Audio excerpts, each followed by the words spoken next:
Binatikos ng ilang senador ang trade deal sa pagitan ni Pangulong Ferdinand Marcos Jr. at US President Donald Trump kung saan papatawan ng 19% taripa ang mga produktong Pilipino habang libre sa buwis ang mga produkto mula Amerika.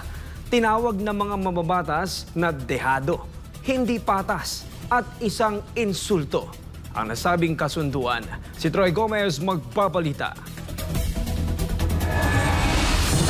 Umani ng batikos mula sa ilang senador ang bagong kasunduang pangkalakalan sa pagitan ng Estados Unidos at Pilipinas na inanunsyo ni US President Donald Trump matapos ang kanyang pakikipagpulong kay Pangulong Ferdinand Marcos Jr. sa White House. Sa ilalim ng kasunduan, papatawan ng 19% na taripa ang mga produktong ini-import ng Amerika mula sa Pilipinas, samantalang walang ipapataw na taripa sa mga produktong galing sa US na ipapasok sa bansa. Kinestyon ni Senator J.B. Ejercito ang patas na layunin ng naturang kasunduan. Tinawag itong masyadong dehado para sa Pilipinas. Samantalang si dating Senador Panfilo Ping Lacson ay nagpahayag din ng pagkadismaya. Iginiit na hindi makatarungan ang 19% kumpara sa 0% na taripa sa pagitan ng dalawang matagal nang magkaalyado. Nagpahayag rin ng agam-agam si Senadora Amy Marcos. Anya hindi pa niya nakikita ang buong nilalaman ng kasunduan, ngunit kung 1% lang ang bawas sa taripa para sa mga produkto ng Pilipinas, habang zero tariff naman para sa US, ay hindi ito mukhang panalo